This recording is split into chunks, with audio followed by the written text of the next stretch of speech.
Hey there folks, it's Yaken for Trend Ground. Yeah, so what I have here is the Xperia 5 Mark IV in Malaysia. And over 2 weeks of using this device, yeah, I can tell you that this device is really going to make you want to love it and hate it at the same time. Why? So come on, let's find out more in this full review video of this Sony Xperia 5 Mark IV in Malaysia. Let's go. Now let's start things off with the design on this Sony Xperia 5 Mark IV. Now I can tell you that the design here, it doesn't really change much from its predecessor's version.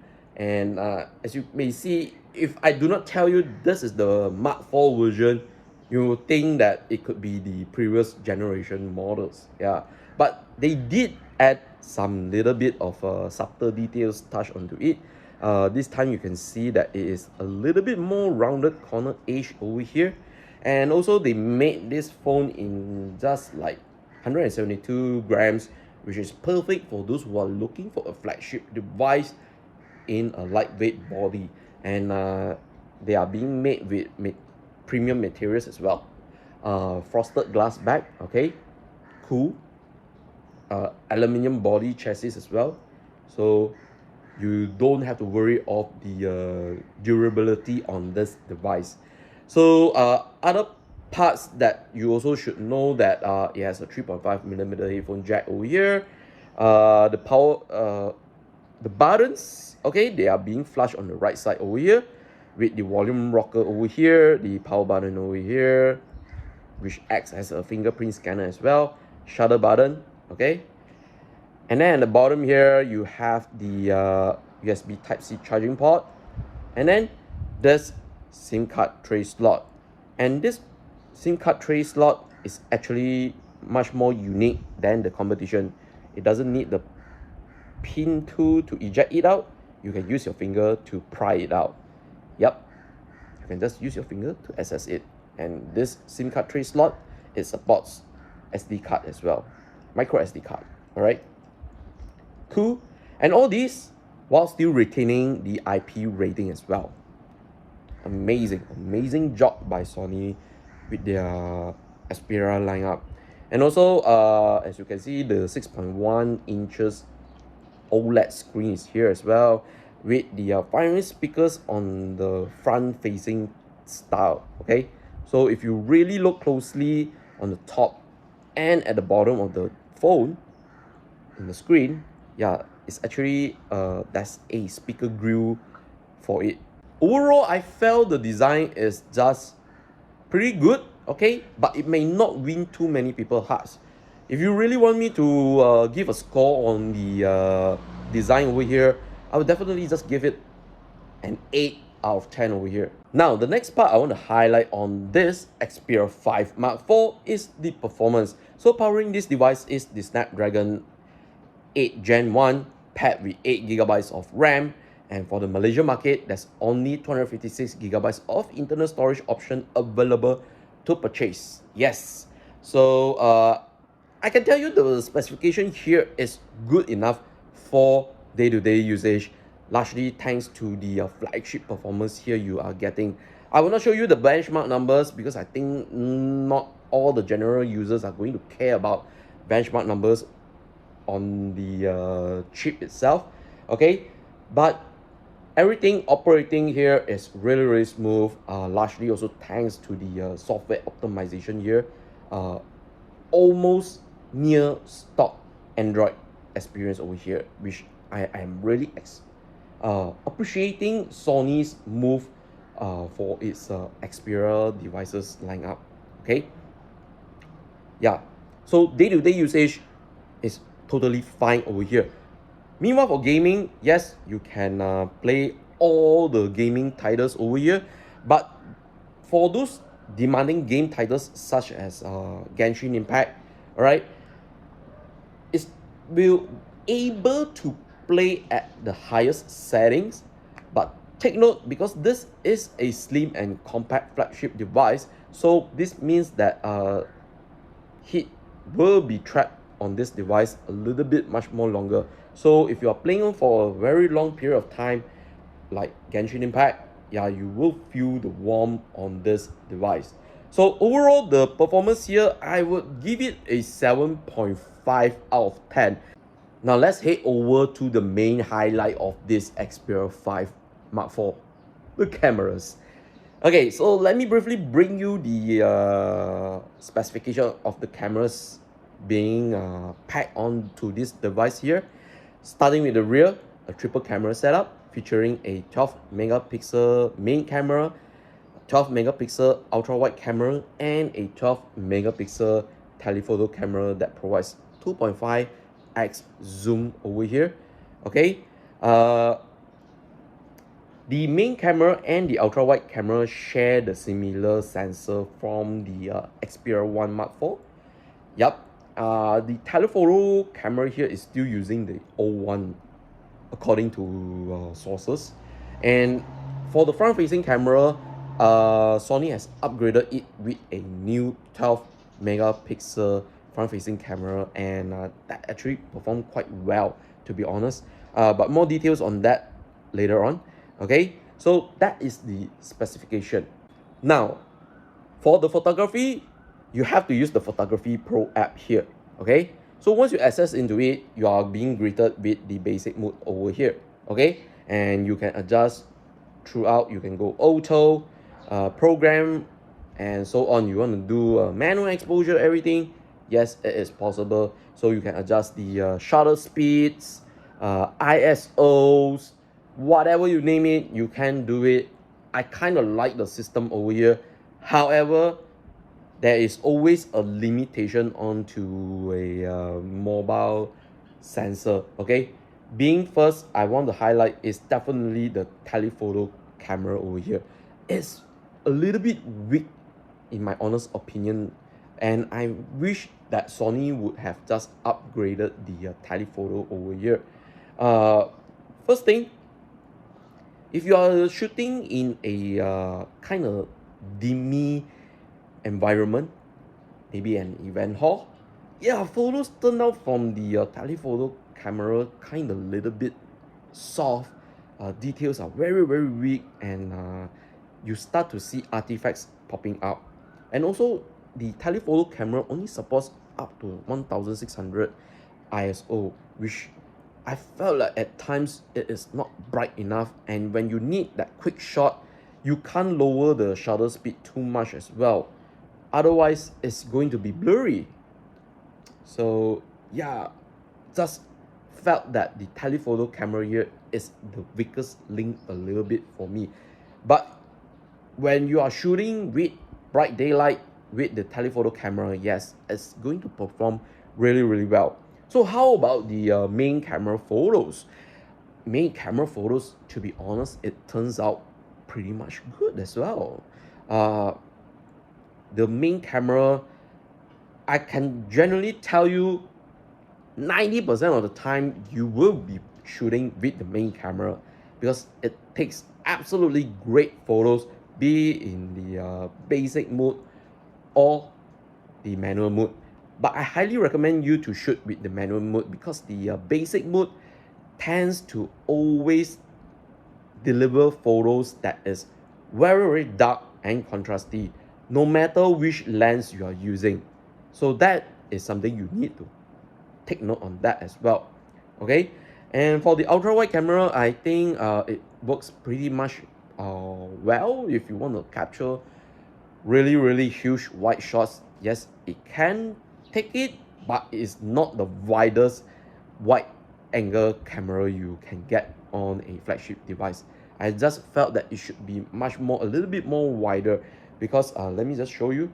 Yeah, so if you can see, it's only 0.7x. Yeah, so I do wish that Sony could have just like give a 0.5x ultra wide angle camera lens over here, and then I think that the setup is going to be excellent over here. So that is for the photography. For the selfie camera on the Xperia 5 Mark IV, the photos being taken on the front facing camera looks quite adequately well, all right. But in low light conditions, yeah, you will tend to suffer from softer details and artifacts as well. Meanwhile, for the selfie video, I would say it does a good job because it can record up to 4K 30 frames per second. But then again, also like in low light condition, yeah, it will tend to suffer as well. And for those who want to take video on this Xperia 5 Mark IV, yeah, there's actually 3 apps you can use, okay? The Photography Pro, the Video Pro, and the Cinema Pro, okay? So what does they actually do? So if you are just shooting casual videos, you use the Photography Pro app over here, and it only shoots up to 4K 30 frames per second, and you can access the selfie video here along with the Video Pro app as well, okay? Videos being shot with the Photography Pro app here, I would say you better make sure to adjust the exposure a little bit more brighter, because I noticed if you are not setting it up brighter, yeah, the AI here is going to be keep on changing into a darker contrasty look video. And yeah, there are times I've noticed, like even with proper good lighting condition, it just tend to make the video look a little bit darker and contrasty, okay, especially on the Photography Pro app. And meanwhile, when you are heading over like the Video Pro apps and so on, the Cinema Pro app, okay, so for the Video Pro app, you have the access for the front and rear facing camera, okay, and then you can also shoot up to 120 frames per second with the Video Pro and the Cinema Pro app, okay. My issue over here is that if you want to shoot like way above the 4K 30 frames per second, maybe the 60 frames per second videos on 4K, you have to use the Video Pro and the Cinema Pro app. Kind of bummer over here, okay. I feel that they should have allowed the Photography Pro app to record 4K 60 frames per second video over here, okay. And also with the Video Pro app and Cinema Pro app, you can't change the lens on the fly when you are recording video, but the Photography Pro video recording allows you to switch lens on the go. It's a little bit head scratching for me. Yeah, so but overall the videos here, I would definitely say if you are doing a lot of manual settings on the videos, you will definitely find the videos are going to perform really well, and it's going to deliver what you want, okay. However, with the Photography Pro, you are really relying everything on the sensor itself and the AI, which I do not have the faith onto it at times. Yeah, that's what I say. But the only good thing for this is because it enables you to switch lens on the go. If you're someone who loves entertainment on the go, I think the Xperia 5 Mark IV will definitely suit you, because we are now heading over to the display and audio department, okay. So let's start off with the display over here, okay. So this display over here by Sony, it uses a 6.1 inches 21:9 wide display. It's an OLED display that supports 120Hz refresh rate as well. But there's also another but, okay. Out of the box, this device doesn't select the 120Hz refresh rate, so make sure go to the display setting there and set it up, okay. And the brightness over here is also quite good for indoor and outdoor as well, okay. And I would generally say it will be able to match up with most of the flagship devices you can find in the market in 2022 and maybe perhaps in 2023 as well. Yeah, pretty bright here. All right, colors here, I would definitely say I kind of love it. It's nice, even though if it's a full HD display over here. I felt the display is just sufficient enough for entertainment usage and so on. So don't worry if you want to watch even HDR content over here. Yes, not an issue. The device is able to play it. So if you're using a lot of like streaming apps that has HDR content, yes, you can watch it with the Xperia 5 Mark IV. And then on over to the audio department, you have a stereo front-facing speakers. Yes, they sounded very, very good. Loudness is quite adequate, and also there's a vibration sensor as well when you are playing music, videos on certain apps. You want the vibration feedback, okay, it does allow that as well. Very, very intuitive.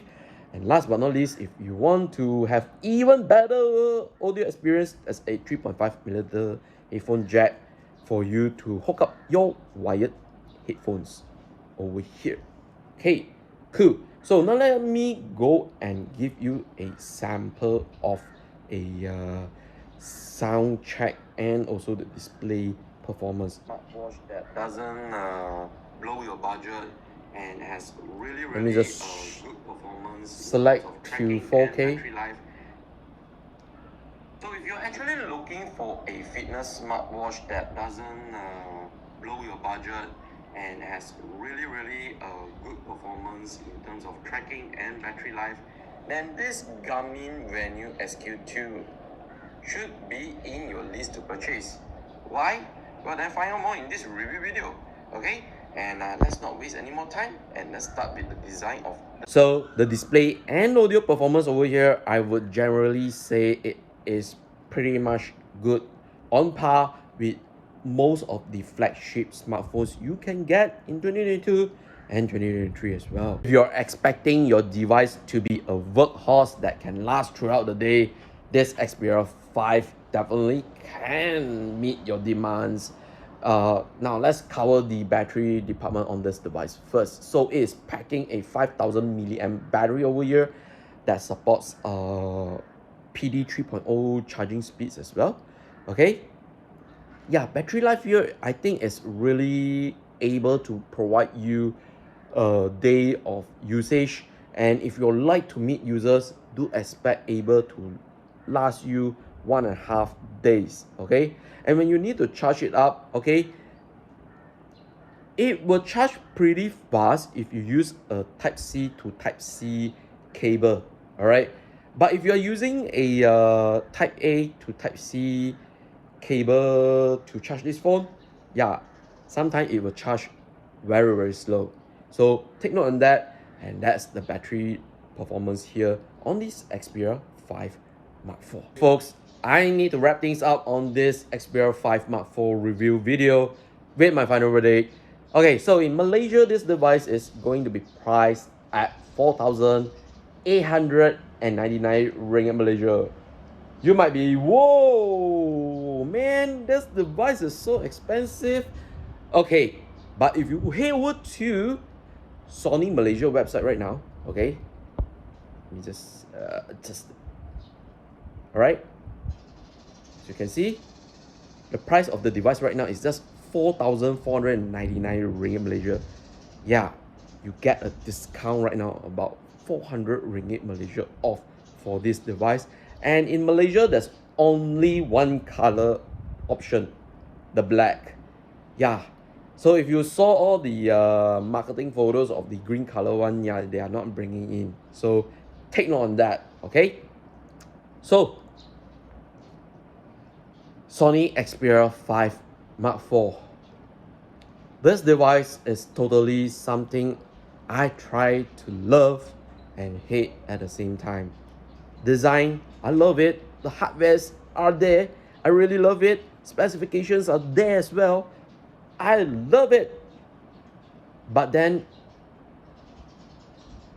it's always the software experience that just made me a little bit hate this device, okay?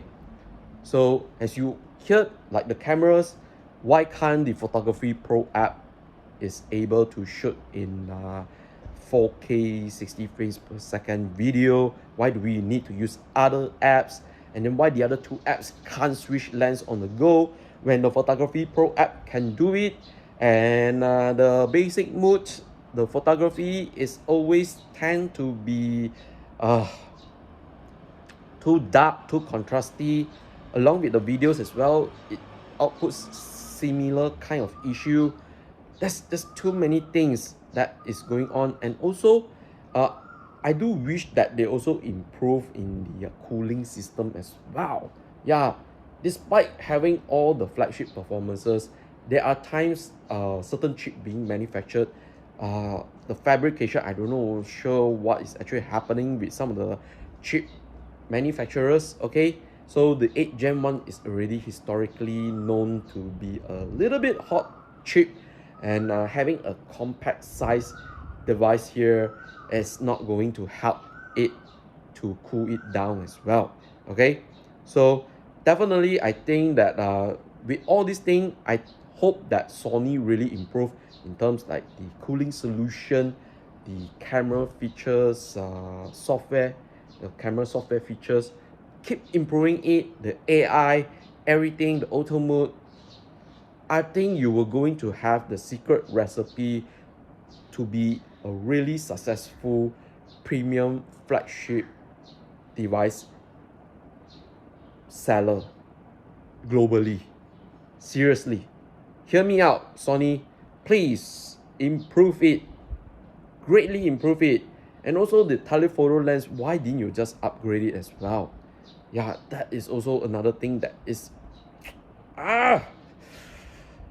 you're making me want to like and also hate it at the same time every time I'm touching this device, you know. Yeah, so definitely if you want my recommendation on this device, whether you should be buying it or whatsoever, I will say you can only just put it in your list to buy if you're willing to play with the manual camera settings, and you are looking for a compact flagship device. You don't want those like big breaks in your pocket, you know, making your pants keep on dropping down. Yeah, this phone will not be doing that onto you.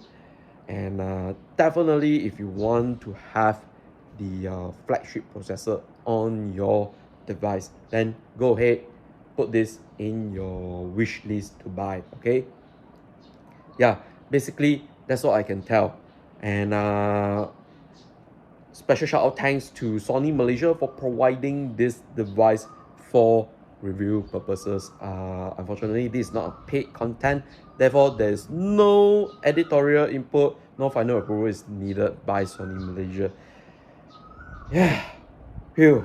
So everything I'm telling you guys here is based on 2 weeks of experiencing this device, and hopefully you guys are aware of that. And also there is future software updates as well. Right now this device is already updated to the Android 13. Hopefully you guys are aware about that. I'm Yaken, I need to sign off, and hopefully you guys continue watch my video. And if you're still new to the YouTube channel, please go ahead, subscribe, follow us on social media as well. Share the video, like the video, drop some comments.